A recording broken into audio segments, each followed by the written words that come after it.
Dalam sedekade terakhir, trofi tertinggi Liga Jerman selalu jatuh di tangan Bayern Munchen. Banyak yang bilang kalau Die Roten melakukan cara licik dengan melemahkan para rivalnya dengan cara membajak pelatih dan pemain terbaik dari klub lain. Namun, bukan itu penyebab mereka bisa begitu perkasa di Jerman. Untuk bisa memutus dominasi Bayern di Jerman butuh perjuangan ekstra keras. Jangankan memutus dominasi, untuk sekedar meniru apa yang dilakukan Bayern Munchen selama ini saja sangat sulit. FC Bayern adalah salah satu tim sepak bola paling sehat di dunia. Lebih daripada itu, bisa dibilang kalau Bayern Munchen adalah definisi dari klub sepak bola yang sudah mencapai financial freedom. Hasil audit Deloitte jadi buktinya.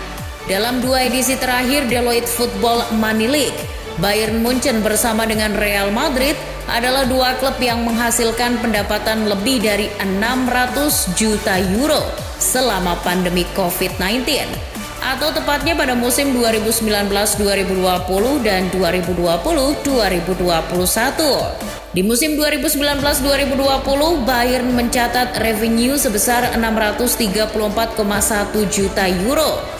Revenue yang dicatat Bayern menurun di tahun berikutnya, tetapi mereka masih sanggup menghasilkan pemasukan hingga 611,4 juta euro. Senada dengan Deloitte, hasil analisis yang dilakukan KPMG menyatakan bahwa Bayern Munchen adalah satu-satunya klub juara yang mencatat keuntungan selama pandemi COVID-19. Di tahun keuangan 2020, di Bayern mencatat profit sebesar 5,9 juta euro. Meski turun di tahun berikutnya, tetapi mereka masih sanggup mencatat profit sebesar 1,8 juta euro. Menurut catatan KPMG, Bayern Munchen telah meraih profit selama 29 tahun secara berturut-turut. Maka wajar bila salah satu The Big Four kantor akuntan publik itu menyebut bahwa Bayern Munchen adalah salah satu model manajemen terbaik dalam sejarah olahraga Eropa. Berbicara soal keuangan, kekuatan finansial Bayern Munchen memang sangat kuat dan khusus di Jerman, kekuatan finansial mereka jauh di atas rivalnya. Salah satu sumber pendapatan terbesar Bayern Munchen adalah broadcast revenue alias pendapatan hak siar TV. Di Bundesliga, hanya 25% pendapatan hak siar TV yang dibagi rata ke masing-masing kontestan, sisanya didistribusikan sesuai performanya di liga. Inilah yang membuat pendapatan Bayern dari sisi broadcast unggul jauh dibanding tim lain. Sebagai contoh, pada musim 2020-2021, Bayern mendapat penghasilan sebesar 105,4 juta euro dari hak siar Bundesliga. Jauh di atas tim juru kunci Arminia Bielefeld yang cuma mendapat 34,3 juta euro saja. Menurut analisis Deloitte, di tahun 2021 pendapatan total Bayern Munchen dari sektor hak siar TV mencapai 254,5 juta euro. Namun yang jadi sumber pendapatan tertinggi Bayern selama ini berasal dari sektor komersial. Bahkan pendapatan Bayern dari sektor ini jadi yang tertinggi di Eropa. Apa yang mereka petik saat ini adalah buah dari revolusi komersial yang manajemen Die Roten lakukan di akhir era 70-an. Saat itu Bayern Munchen puasa gelar nasional selama 5 musim beruntun dan berkutat dengan banyak hutang. Perubahan pun dilakukan dengan menunjuk mantan pemain mereka, Uli Hoeneß, sebagai general manager. Untuk menstabilkan keuangan dan memperluas aliran pendapatan, salah satu langkah yang ditempuh Hoeneß adalah fokus pada pemasaran dan merchandise. Mengadaptasi strategi dari liga olahraga di Amerika, FC Bayern mulai menjual berbagai jenis merchandise. Di bawah kepemimpinan Hoeneß pula, Bayern Munchen membangun Allianz Arena yang menelan biaya hingga 340 juta euro. Sejak punya stadion sendiri, FC Bayern bisa menerima 100% dari matchday revenue tanpa perlu membayar sewa. Komersialisasi yang ditempuh FC Bayern tak sampai di situ. Sejak 2002, Bayern Munchen telah berbentuk PLC atau Public Limited Company, alias perusahaan terbatas publik, yakni perusahaan yang sahamnya dapat dijual dan diperdagangkan secara bebas kepada publik. Hasilnya, Audi, Adidas, dan Allianz menjadi pemegang saham minoritas Bayern Munchen dengan masing-masing punya saham sebesar 8,3%.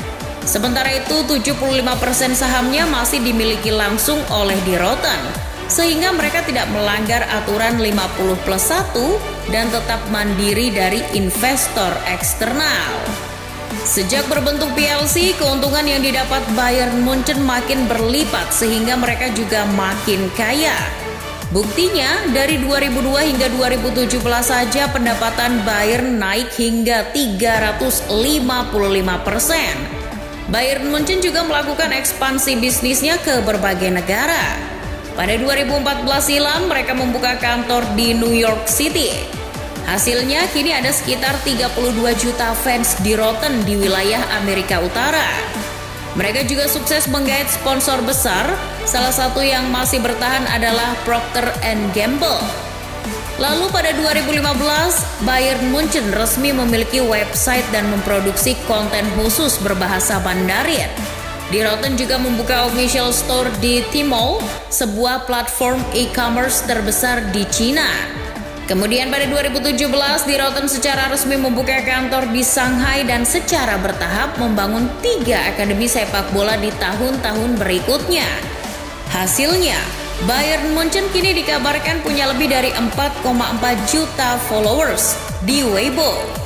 Ekspansi ke pasar Asia juga dilakukan FC Bayern dengan menggait Konami sebagai sponsor mereka.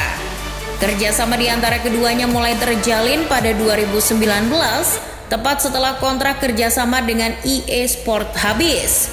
Sebagai sebuah brand, Bayern Munchen juga selalu mengikuti tren. Musim lalu mereka menjalin kerjasama dengan Sorare, sebuah game sepak bola fantasi berbasis kripto. Bayern juga menjalin kemitraan dengan Google dan membuat kesepakatan baru dengan Audi senilai 50 juta euro per tahun. Di tahun 2019, Bayern juga secara resmi meluncurkan tim e-sports-nya sendiri. Dengan ekspansi bisnis semacam itu, maka tak mengherankan jika Bayern Munchen keluar sebagai klub sepak bola dengan penjualan jersey terbesar di Eropa. Berdasarkan data yang dihimpun oleh Euromerica Sport Marketing, di tahun kalender 2021, Bayern sukses menjual 3,25 juta jersey di Eropa. Angka tersebut jauh mengungguli rivalnya, Borussia Dortmund yang cuma menjual 1,22 juta jersey. Kini setelah berbagai langkah bisnis revolusioner, di tahun 2021 sektor komersial mampu menyumbang pendapatan sebesar 345,2 juta euro bagi Bayern Munchen. Hebatnya, angka tersebut jadi yang tertinggi di Eropa, mengungguli Barcelona, Real Madrid hingga Paris Saint-Germain.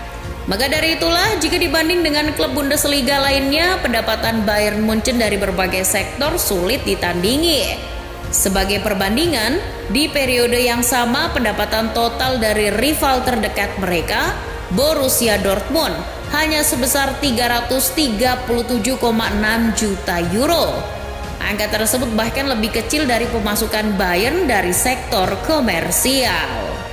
Hebatnya lagi, sejak awal era Uli Hoeneß hingga Herbert Hainer, keuangan Bayern Munchen tak lagi merah karena terlilit utang. Bahkan dalam 29 tahun terakhir, mereka selalu mencatat profit. Dengan finansial yang stabil dan besarnya pendapatan tiap tahunnya, maka jangan protes jika Bayern Munchen bisa melakukan apa saja di Jerman, termasuk memonopoli pasar transfer dengan membajak pemain dan pelatih hebat dari para pesaingnya.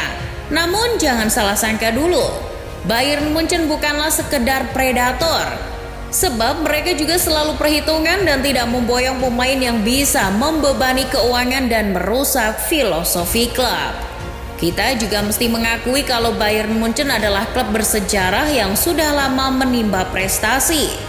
Hingga hari ini Bayern sudah memenangkan 32 trofi Bundesliga, 20 trofi DFB Pokal, 9 trofi DFL Super Cup, 1 trofi UEFA Cup, 6 trofi Liga Champions, 2 trofi UEFA Super Cup, 2 trofi Piala Interkontinental, dan 2 trofi Piala Dunia antar klub.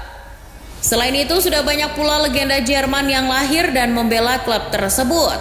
Bahkan sejak Piala Dunia 1982, setidaknya ada 1 pemain Bayern Munchen yang berlaga di partai final.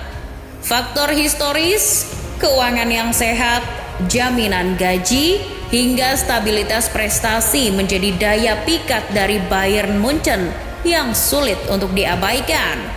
Seperti yang ditulis oleh KPMG, FC Bayern juga punya manajemen yang bagus. Bayern saat ini dipimpin oleh Herbert Hainer sebagai presiden dan Profesor Dr. Dieter Meier sebagai senior vice president. Hainer sebelumnya adalah general manager dan CEO Adidas.